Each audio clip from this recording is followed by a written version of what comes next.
Good morning, everyone, and thank you for joining us today. We welcome you to this webinar where we're going to position a new initiative that we believe will benefit the UK water industry through the creation of a foundation model for the utilities network. We currently have several water utilities now exploring the utilities network, and some are on the path to full implementation. And our ambition is to make this transition as easy as possible. So for the purpose of the webinar today, we're really here to initially gauge your appetite and interest to form a collaboration with us to define a UK standard foundation model. For the running order today, we have Charles Kennelly, Esri UK's Chief Technology Officer, who will provide an overview of the utility network in terms of the functionality and the benefits it provides to the UK water industry. Next, we're absolutely delighted to have Dr. Neil Bramwell from the Geospatial Commission, who will provide a presentation that focuses on the benefits associated with creating harmonised data models with specific reference to the National Underground Asset Register. I'm also joined by two key partner organisations, including Jess Hughes, Head of Utilities from One Spatial, who provide expertise in data modelling and migration activities, and Carson from the Ordnance Survey, who has significant experience in working on national data modelling and harmonisation initiatives such as Inspire. Between us, we will then share with you our thoughts and views on why we believe this is a valuable activity, along with an early view on how we see the collaboration working. Towards the end of the webinar, we are going to run some polls to gather your initial feedback. We appreciate that you may need to digest what we're about to cover today and potentially discuss internally within your respective organisations before being in a position to confirm your participation. We will therefore be following up with a survey after the webinar to ascertain your involvement in this exciting opportunity. In terms of housekeeping, the webinar is being recorded today and it will be circulated shortly after. And should you have any questions throughout the webinar, please do use the chat window. We have allowed some time at the end of the webinar to cover any questions that you may have. So now I'm going to hand over to Charles, our CTO, who will provide an overview of the utility network. So Charles, over to you. Thank you, Craig. And hopefully my screen is going to come through and you can see. Is that coming through okay? Yeah, we can see that, Charles. Okay, good morning, everybody. So I'm just going to spend the next 9-10 minutes talking about really why at Esri we created the utility network and what we're trying to achieve with it and the drivers behind it to help put some of this in context. The initial driver for creating utility network was to create a better way of storing utility information and analyzing it and managing it. And by better way, well, let's go into it. You're all very, very aware, I'm sure, of the sort of issues that water utilities in the UK face. This is a Google search, just storm overflow, and you can see the sort of information that comes back. And there's a lot of pressure to manage and understand water networks better with more control, and to improve the overall delivery, reduce leakage, all those sort of things, the real challenges. And to tackle those challenges, you need really, really high quality information. There's also pressure from things like Centre for Digital Built Britain and others for digital twins. The National Underground Register is an aspect of this as well. There's a real desire and drive to take different models of different systems across the UK and have them integrate. Those systems being electrical networks and water networks and flood prediction systems and bridges and how many trucks they can carry before they get too stressed and so on. And all these different disparate digital twins need to be brought together so we can have a coherent picture of the environment that we live in and prepare for population change, climate change, and increasingly scary weather events and so on. So there's a lot of pressure on organizations to be able to make their data available and to have a level of fidelity in that data to be able to analyze it to predict outcomes. Which is a large part of what we increasingly need to do. Now, one problem we see at Esri is traditionally water utilities manage their assets, as in the actual equipment that is laid in the ground, and they manage those assets in an asset management system, and very, very separately, they manage the control aspect of that with a control system, an operational system. So there's one system for where is the stuff, what have we made it from, is it cast iron, is it some type of plastic or whatever, and a very separate system for managing the SCADA and the flow of information and everything else. And this is something that we wanted to tackle. We really believe that the behavior of a water system, a water utilities, asset systems, the behavior of the pipes, behavior of the valves, the experience that people have of it, emerges from the physical infrastructure. Water flows down a pipe. It is constrained by pressure. It is affected by leakage. It's not a separate thing. It's for technical reasons that we have asset management in one place and control management in another place. And we want to bring these two things together so that one system can present a complete holistic view of what a water utility is doing, and allow modeling, real-time modeling, to be done against that system, so it can be used for operational control, but it also can be used for what ifs. What happens if we invest in a new pumping station here? What happens if we change all of the storm overflows for a different type of mechanism? Tell me what that could look like. What will it do to the system? How much will it cost? What benefits will we get from it? That's what we want to create, is a system that supports that type of working. And that's been a real challenge for us. We've been working on it for a decade to build this, and it sort of got released properly about 2 years ago, and it's been refined. And we're now really confident about what we can do with this technology. And one, just as before I get into the bit more specifics, one thing that's always sort of not surprised me but frustrated me is hydraulic modeling, for example. It's absolutely fundamental to understanding, if we service these extra 50 houses, is there enough water pressure to service them? Do we need to build a new pumping station for that? Do we need to do some more engineering, which could completely change the return on investment of actually servicing those 50 properties and so on? And decisions like that are made by taking asset data, extracting it, sending it to a hydraulic modeling company, or using a hydraulic modeling system that you have, fixing that network to make sure it's all connected, and then running a model against it. You get an answer, the answer comes back, but the assets are still the same assets you sent away to get modeled in the first place.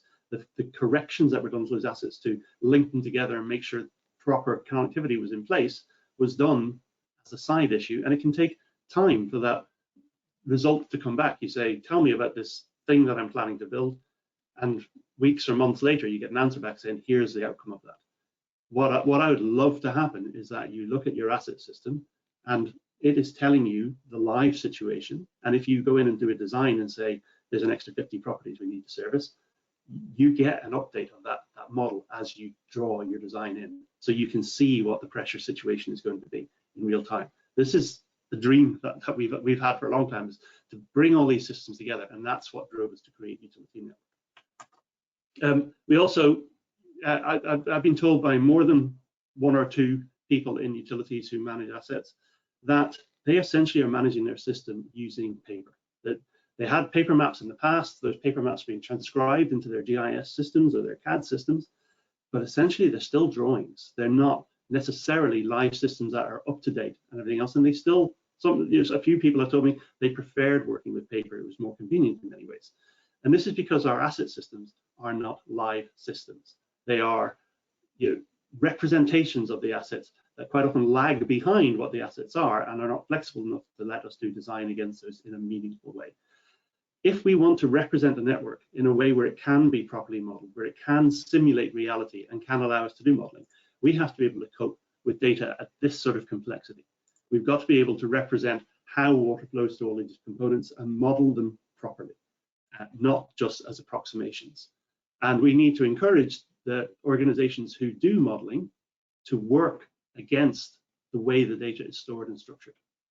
We're also seeing increasingly use of demand to, as I said, with digital twins, to combine data around. This is a set of information collected for a new underground station in Paris, and you can see all the various utilities, water, gas, and electrical modeled in one environment, linking into detailed CAD drawings, and that will eventually become individual pipes to individual rooms within this building and so on. The level of detail we need to model is high, and that is ultimately what drove us to develop utility network. So it is a departure from how we've done things in the past. At its theoretical level, we model every asset in the system, or we can model every asset in your system. And that sometimes, especially with complicated pumping stations, some of the assets, they might not be physically drawn on a map, they're just components in the system. The utility network allows us to represent every single asset in your system, be that a large water main or be that a component inside a pumping station. If that component is not visually represented, it doesn't have a location because it's just a piece of equipment inside a building, we can still represent it and we can still say how it connects to the other parts of the system. So let me just show you a little bit of a utility network. This is a test data set from North America. So it is a North American data set. Now, one thing that drove us to make utility network, and as at Esri UK, we were intimately involved in the development of it, is the data in the UK tends to be more complex. Quite often with American utilities, you have, they serve cities rather than whole chunks of the country. Their customer numbers are measured in the hundreds of thousands, maybe millions, but not the scale that we see in the UK. And one of my American colleagues, seeing some data from a UK water company, said it was very pretty data. And it was only afterwards I realized what he meant by that, which was it's really complicated, organic looking and harder to model. So very, very quickly, utility network allows us to represent assets, as you see here, in a traditional way. However, it also allows us to understand the rules of those assets and how things connect together. So you can see I've selected a water main and all these things are connected to it, and I can expand these things and see how they're connected, and I can trace through the network. And these components that I'm tracing through do not have to be large pipes or large junctions. They can be components within a pumping station. We can model your network to a very, very high fidelity. We also have got rules attached to this. So if I look at creating a component over here, so let's imagine I want to select this one, let's expand that. I want to look at the rules that go with it. You can see here that I am being told that that component that you have can connect to all of these things. These are the things that are valid to connect to. Now, there's a lot more detail to this, but we can put in place the rules of your network so that as somebody's capturing data, those rules are adhered to, which means the data is connected and valid at the point of capture and therefore available for reporting by you all the time. It can be analyzed all the time. This data is in a structured format. Hopefully, this discussion today it'll be a consistent format across the UK, which creates an opportunity for people like hydraulic modelers to have a common market that they can develop more advanced tools to service that allow us to create these digital twins, that allow us to have networks that actually model the complexity that you have to deal with, and therefore help us deal with the problems that you also have to deal with. So thank you. I think that's my time over, and I'm going to hand over to Neil.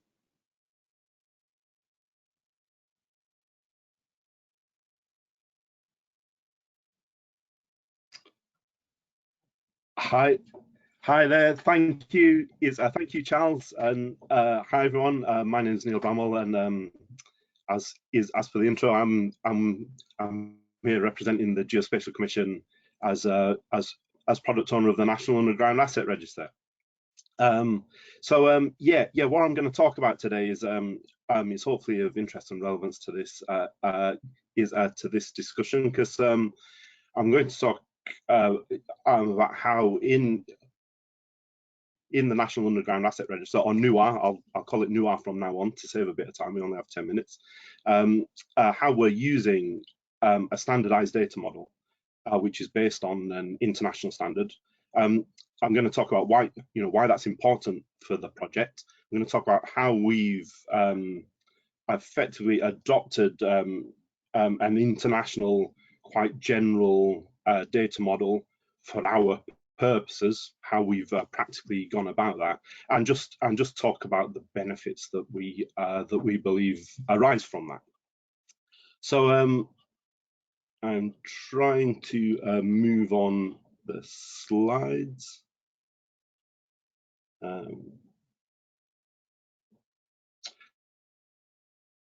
There we go. I clicked lots of times. They might move on a few times.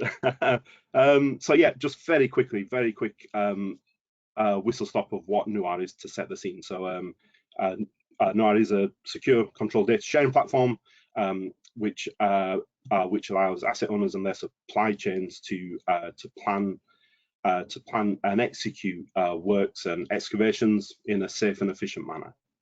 Now, the key, key part of the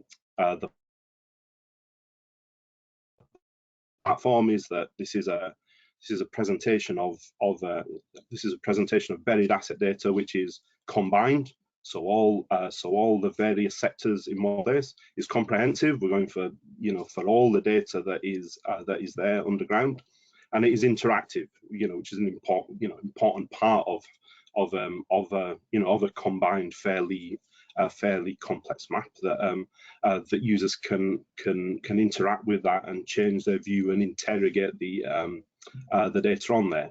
But underpinning all of that really is this idea of standardized data.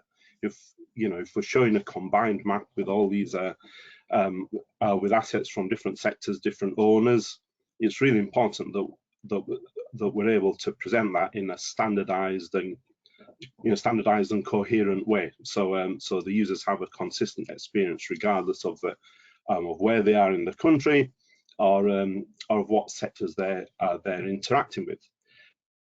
So standardization kind of underpins the project, and underpinning standardization is the adoption of a standardized, harmonized data model. So we've adopted the MUDI standard, which is developed by the Open Geospatial Consortium. So MUDI stands for Model for Underground Data Definition and Integration, and I'm going to go through how we've gone about adopting that effectively and the benefits that we get from it. So again, I'm just trying to move the slides on. There we go. Okay, so we can view the adoption of the international data model as effectively a hierarchy, and it literally is a hierarchy, because the elements lower down the hierarchy inherit from those above them, and that's how we've gone about adopting it. So at the very top we have standard reference models, which define how we talk about data types and geometries and things like that. But the key the key plank below that is the core OGC MUDI model. Now that is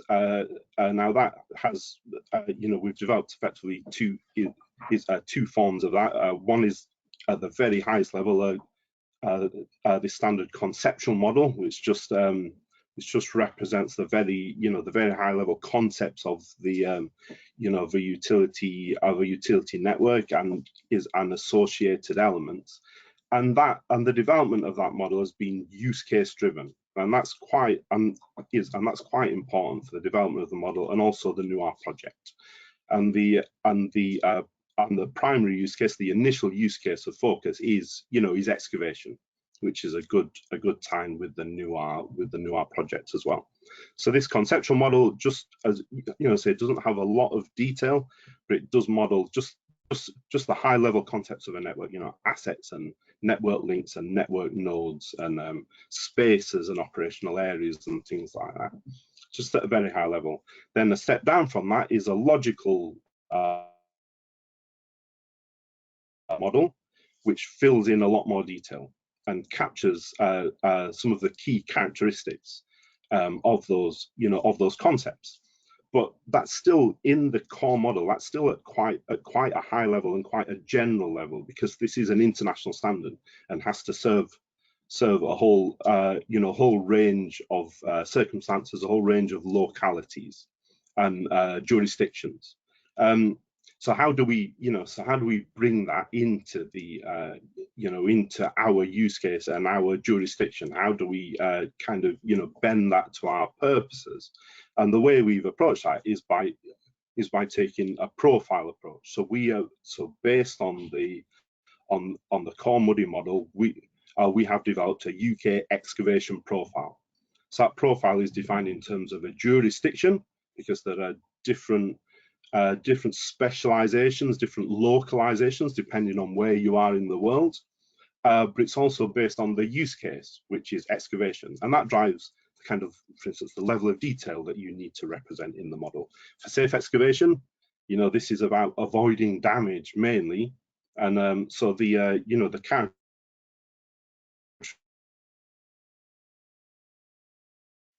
that users need to understand about assets are fairly simple compared to those users who are, you know, involved in the detailed maintenance and operation of those assets. And then, of course, below that, we have specifics for the new art platform around data management and things like that. So this is how we've stepped down that hierarchy and have implemented the physical data model based on this UK excavation profile, which in itself is based on the international standard. So I'll just move on to the next slide, which shows a little bit about how we've, you know, what that profile means, how we've managed that kind of specialization and localization which we need to represent the UK excavation profile. So there are two main elements to this, and we might consider them as specialization and localization.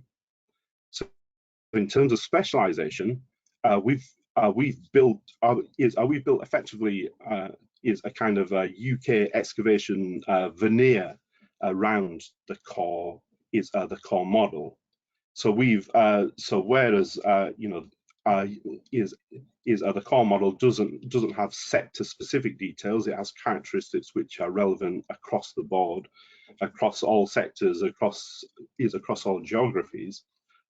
We've built on specializations which allow us to represent specialized characteristics of different sectors as they operate in the UK. Now, as it stands, we haven't had to use these very much.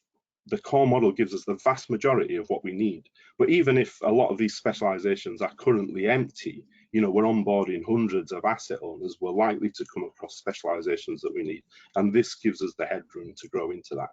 And then in terms of localization, different terminologies and different ways of referring to components on the network, we've instituted a codeless register, which is again specialized for the UK excavation profile. So for instance, you know, how data quality levels are represented is different across different jurisdictions. In the UK, that is driven by the PAS 128 standard, which was revised earlier this week.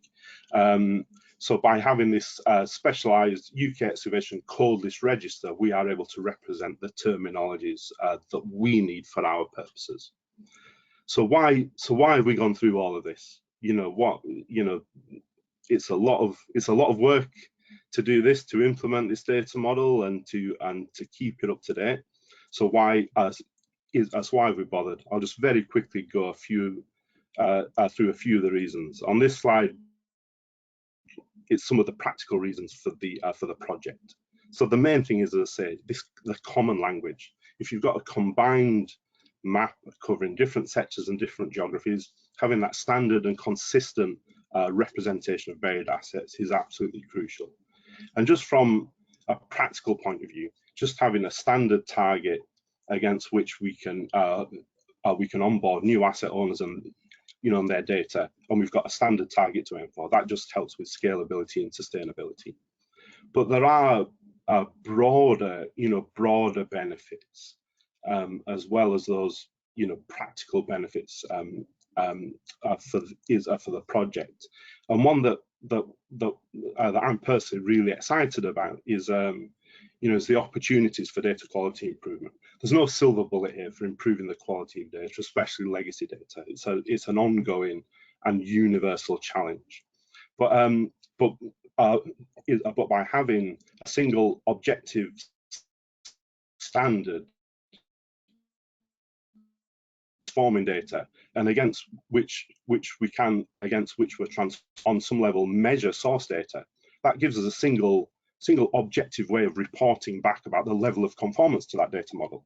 That's not to say that data model is perfect and, you know, the gold standard we should all aim for, but it's a standard objective measure across all sectors, across all geographies, against which we can report about data quality in a consistent manner. And that gives us as an industry great opportunities to promote, support and enable data quality improvement. So that's all I want to say. Thank you for your time. I hope that's been helpful, and of course I'll be very happy to take any questions afterwards. Thanks so much, Neil. It's really interesting to hear about some of the drivers between that standardised model within UR, and actually particularly the need for a localised approach even when we're operating at a national scale. It's actually our experiences of helping to deliver projects such as UR, and also starting to work with individual water companies on these UN migrations, which have been the massive driver for our 3 organisations to come together and recommend this initiative. So as Charles mentioned earlier, the Esri Inc. Foundation models do take us a lot of the way there, and they actually focus on the specialisation element that Neil's just mentioned. So most of you will know there's different foundation models depending on if we're working with water, wastewater, gas, electricity or telcos. But there's still undoubtedly a need for localisation of the model to make this then applicable to our UK market. And we believe there's 2 approaches that we can take to this. The first one is that you all individually go and take the Inc. models and you do that configuration separately as part of your own projects. So typically this would be forming part of your data discovery and your model design right at the outset of a project. Alternatively, we can take a more collaborative approach and do some of that effort up front, which would not only save time and costs in all of your individual projects, but it would create a foundation for collaboration, data sharing and innovation moving forwards. If we're all working from a UK water foundation model with a significant level of commonality, we can avoid some of the barriers that we can expect later down the line, and also expensive configuration in the future. So be that with a new and evolving end user application that you want to all take advantage of, or data extraction and ingestion activities such as pushing data up to national models. We also feel that a collaborative approach will allow best practice to be shared across the water industry, increasing standardisation and allowing us to learn from each other. So very common to some of the benefits that Neil's just shared. And really importantly, to achieve longevity of any data model, we've got to develop alongside industry trends and standards and your individual requirements. And having found that a COPS approach has been a very common requirement once we've started working with your organisations, we feel that this upfront collaborative approach is the best way to implement a UK COPS solution now, and then really importantly, maintain this as we move forwards. I'll now pass over to Craig, who's going to explain a little bit more detail about our proposed vision for this initiative. Thanks, Jess. Okay, so our vision for this initiative is to form a collaboration across the various water utilities to define a common set of requirements that we can then take forward collaboratively with you. Our assumption is that there is a lot of commonality that actually exists between water utilities for the network model. And by working together, we can establish these to create an industry standard for all organisations to use. As a starting point, we propose to use the Esri Inc. Foundation model as the starting point, and then we will configure that according to the local requirements by working in the partnership with you. Where necessary, we can consider supporting other industry standards and models that may be applicable. There are a variety out there. The one that was announced just recently in terms of stream and open data. So initiatives that are on the horizon that we may look to support. But we actually see this as an iterative process, and should there be enough interest and participation and commitment from the water utilities on the call today, we will continue to evolve and support the model to meet new and future requirements as they emerge. But to commit to this, we're obviously looking for your commitment in return. So Esri UK, One Spatial and the Ordnance Survey are prepared to invest our time and expertise to support this collaboration to reach that goal. So knowing your willingness to participate is vital to help us justify our efforts. And we actually see the industry as being key in taking the lead on this initiative, with our support, of course, especially should this progress from creating an initial model to one that can evolve over time. And finally, the resulting foundation model will be accessible to everyone through an open license. This will enable the industry and wider ecosystem of partners to access the model to support additional applications where necessary. So I'm now going to hand you over to Carsten, who is going to set out the ask to you on the call today as potential collaborators. So Carsten, over to you. Yeah, thank you, Craig. So if we can advance the slide, thank you. So one back to the ask. Great, thank you. So Jess talked about an upfront collaborative approach, and we figured it's useful to describe a little bit what that might entail. So this is really a model that's not for the purpose of One Spatial, Esri and Ordnance Survey. It's really needs to be an industry model. It needs to be a model for you. And I think to summarize this as really an upfront collaborative approach is quite good. And on a high level, there are a number of steps that we need to go through that you see on this slide with the arrow. So on the right-hand side, the release of the model, that is the point when you can really start to implement the model as part of your own GIS application. And the steps in between are the additional steps that we would need to undertake to collaborate and define the common elements and define the foundation model before that implementation can really start, or at least start in anger.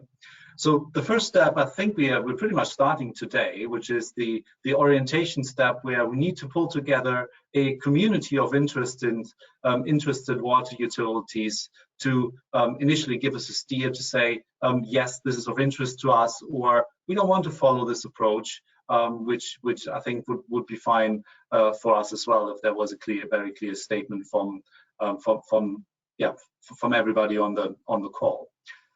Then if you think back to what Neil told us about the development of the newer model, or the underlying MUDI model at the Open Geospatial Consortium, this is really based on requirements. And for any engineering process, I think it's really good practice to look at requirements, discuss structure requirements and pool requirements. And we can quite easily do this in a series of workshops where we will come together and evaluate what the overlap of these requirements are. We would then, I think, initially go away and to craft a foundation model, a first version of what a foundation model might look like, but then bring it back to the community for discussion. And there might be discussions along the lines of kind of terminology. It might be that kind of in your current work practice, that there's kind of a common concept, but you still give it different names. And we'll need to have a discussion to what extent that should be harmonized, or to what extent you might be happier in continuing with your own terminology.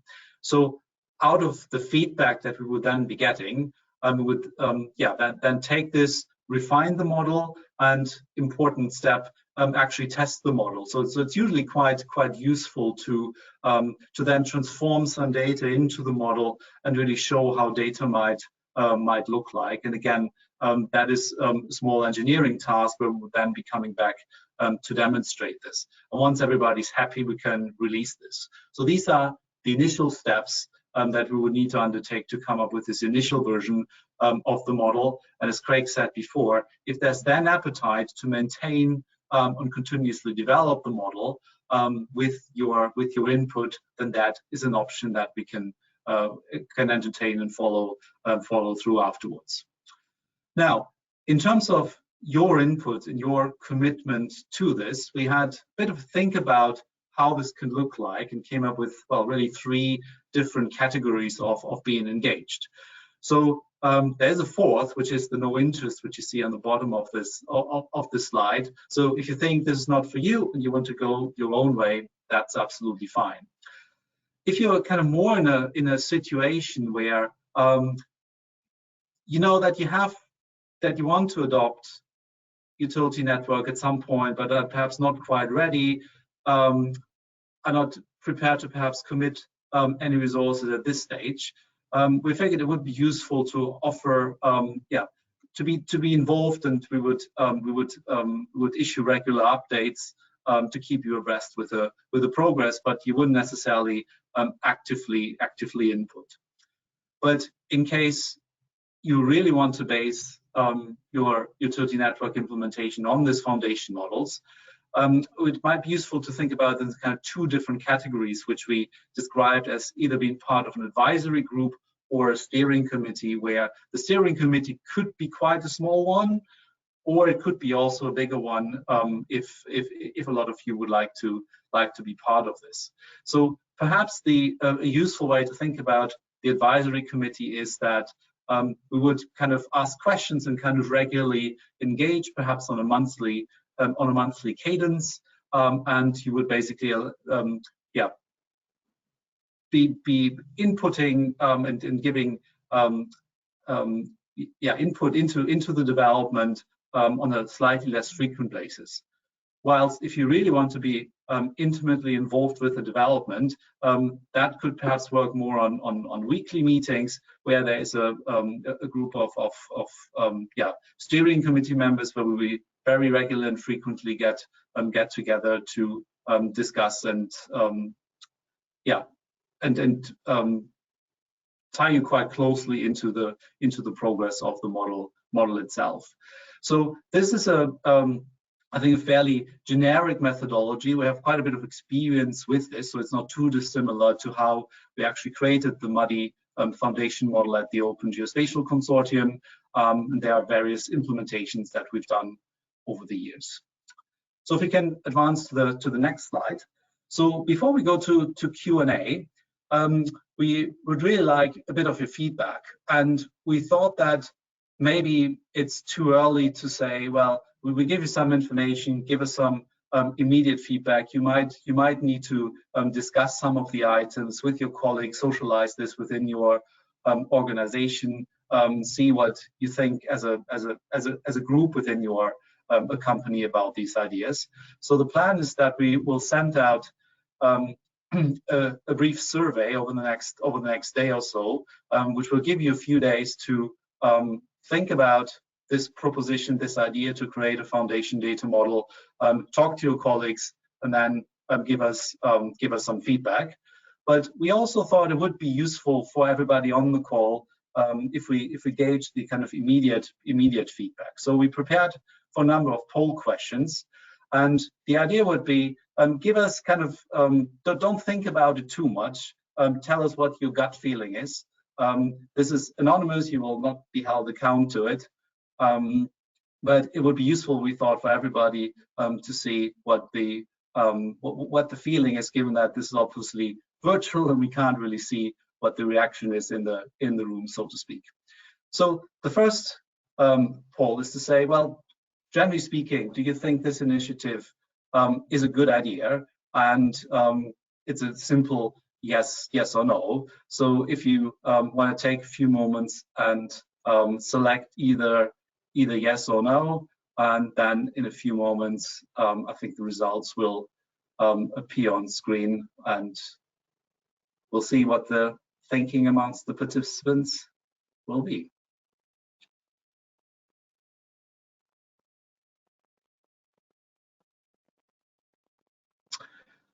Okay. Wow, so 100% yes. That's quite an astonishing result. I think from our perspective, that's great. That's fantastic. So thank you for that. We can move to the next poll. So the model can come together in a variety of different ways. So we could really accelerate the development of it by really putting more resources into it in a shorter time frame, or we could elongate this a little bit. So this, I think, relates also to kind of your needs, your own time frames when it comes to the adoption of utility network. And if you can give us a quick indication of kind of how urgent this might be for you in the categories that you see on the screen, that would be incredibly helpful. So that, I think, would give us an idea about the urgency of the task of the model being available.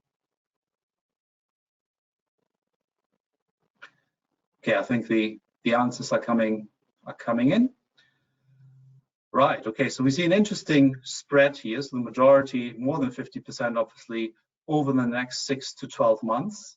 Some would like it significantly quicker, and for others it's perhaps less urgent. So yeah, I think that's a really interesting outcome, and good to know. We can move to the next one. So obviously we said before that the creation of the model will require input from your organization. So there will be a level of commitment to participate in workshops, being informed, and really input into the creation of a model that would work for you. And we wanted to ask the question, whether you think it's likely that your organization is to commit some level of resource. So this is really on a high level. Don't think about too much about the actual level of resource. Would you like to really actively participate and make some resource available? If you can select yes or no, that would be greatly appreciated.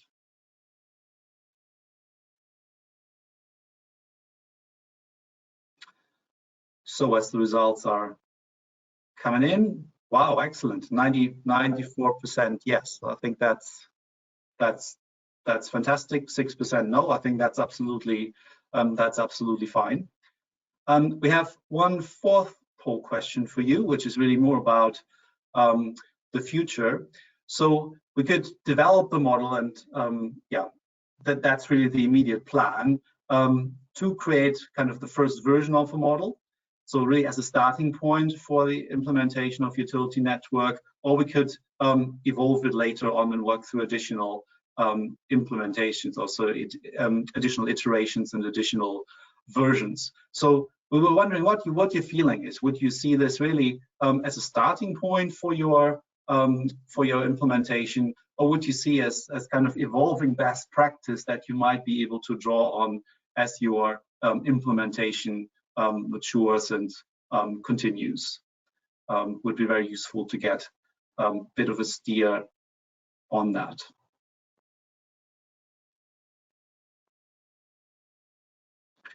Okay, I think this is going to come to a close pretty much right now. So most of you are in favor of an evolving model, but I think it's important to say that it can be used really as a starting point. There doesn't necessarily need to be commitment to using it on an ongoing basis for a longer period of time. Yeah, so thanks a lot for that immediate feedback. That's fantastic. And yeah, should you have any questions, I think I'm handing over to Jess for the Q&A session now. Thanks, Carsten, and thanks everyone for your participation in those polls. That's really good initial insight for us, but we'll give you the option to ask us any questions. Now, I do have my phone here. I'm not on any form of social media, but I can't actually see the questions coming through at the moment, so I'm being sent to them. So if it takes me a second and I'm reading my phone, don't worry, I'm still with you. Neil and Charles, if you're still there, do you want to turn your cameras on and join us up, and just in case any of the questions are for you guys, if that's okay. Thank you. Okay, so first question coming through is probably Craig, if it's okay, I'll direct this one to you. So can you explain a little bit more about licensing? Sure. I think so that's probably for utility network and the model potentially. Yeah, sure. Okay, so Esri Inc. licensed the foundation models for utility network using an Apache open source license. So it is licensed to Esri Inc., but it's provided on an open license, which means that organizations can take that model and they can enrich it over time, they can configure it and use it. And what we're proposing for this initiative is to use exactly the same licensing terms. So we will license using an Apache open license, which means that it's freely accessible and available for organizations to use. So hopefully that answers the question. Just add Apache license. It's version 2 of the license, and it's a very well established open source license that allows people to take something that's provided, modify it, and own those modifications themselves as well. I'll paste a link in the chat to the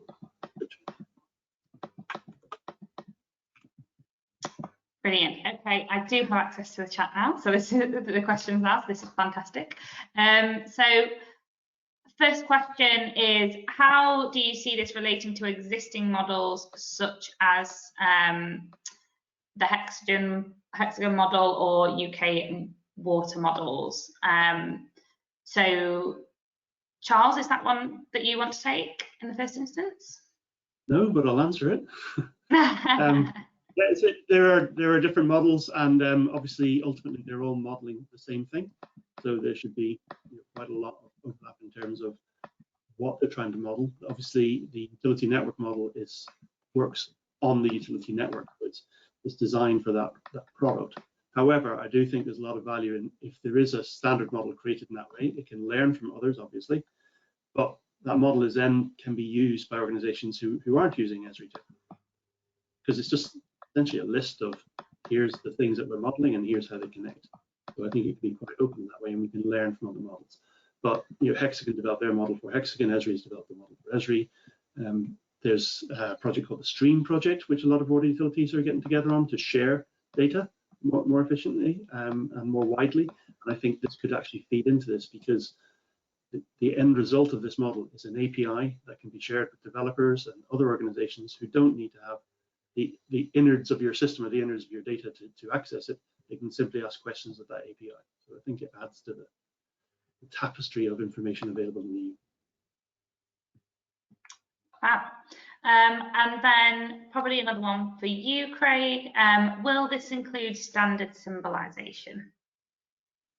Standard symbolization. Well, I guess that is something that will be determined through the collaboration. If that's a key requirement of creating the model to support standard symbology, then that's certainly something that we can consider. I think that's a really interesting idea and could help a lot with the understanding of data that's shared, because a common way of visualizing it. So it's a really interesting idea.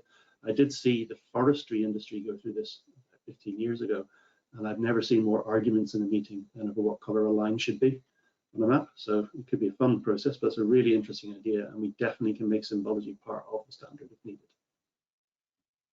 Thanks, Charles.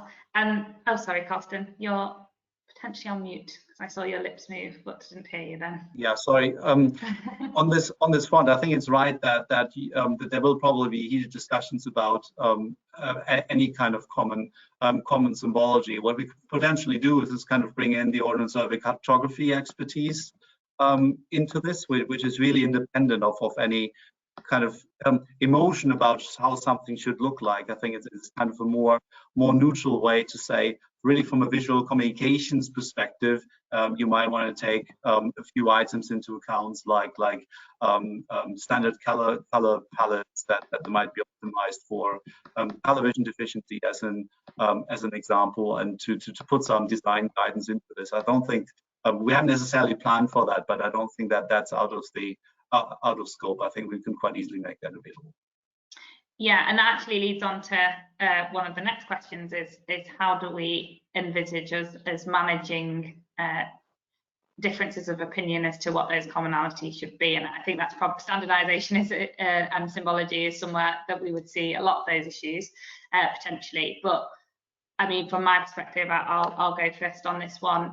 I think what we're trying to achieve is getting to a baseline where we get as much commonality as possible.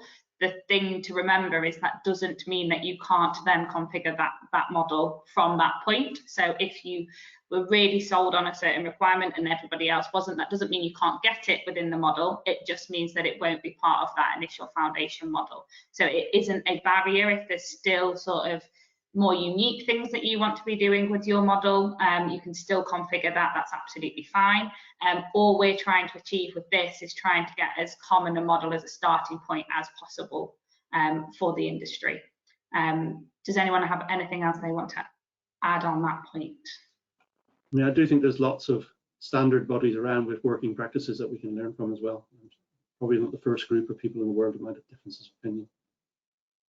Yeah, I mean, I can maybe quickly say how this works in the Open Geospatial Consortium. So it's a consensus process, and I guess it's quite natural that not everybody agrees, and that's not a problem.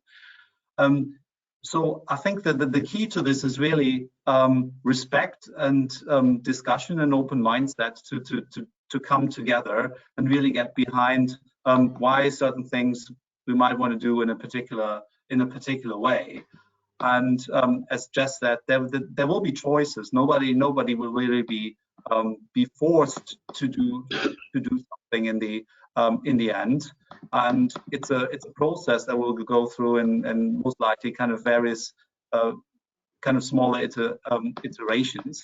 And I think what we've observed, I think particularly working with a few organizations in the UK water sector previously, is then when the techies come together, you can actually have quite a good kind of technical discussion on some of the items. And we might not always get to consensus, but I would expect that we will get to consensus, hopefully for the majority of items. Absolutely. And there's just been, it's more of a comment than a question that's just come in about, from experience, the symbology issue has been quite a challenging area. But like we say, this is all really good feedback. That's exactly what we want to start working through and decide as a group how we want to bring those in. So I'm very conscious of time. I think we had 45 minutes for this and we slightly ran over, so apologies anyone that has had to jump off. But as we say, we will go through and answer any more of the questions that have come up and send out an email along with the follow-up survey as well, where hopefully you've had a bit more time to digest the information you've had today. Any questions, do let us know. Craig, I'll hand over to yourself, and we can we do have an email address that you can contact our consortium through as well. Yeah, well, firstly, I'd like to thank everyone for joining the webinar today. It's great to have the participation and the initial feedback, which is obviously very, very encouraging. I'd also like to thank the speakers. So Neil, thanks very much for taking the time today to speak, and Charles, thanks very much. As just mentioned, we are going to issue a survey which is going to be a bit more detailed than the poll questions which we run today, and that's really designed to understand the level of commitment you feel as an organisation you're going to be able to contribute to this initiative. So that will be released fairly soon. The webinar has been recorded, so you will get access to the webinar, which you can share with your colleagues afterwards. And if there are any immediate questions, we have created an email address for this, so it's info@ukunmodel.com. So if anybody's got any initial questions, then please send an email through, and we look forward to picking those up. So yeah, so please do watch out for the survey. That should be released fairly soon, and as soon as we've got the results back from that, we will then start to think about next steps. So thanks very much, everyone, and I think we can bring the webinar to a close. So thanks for your time. Thanks.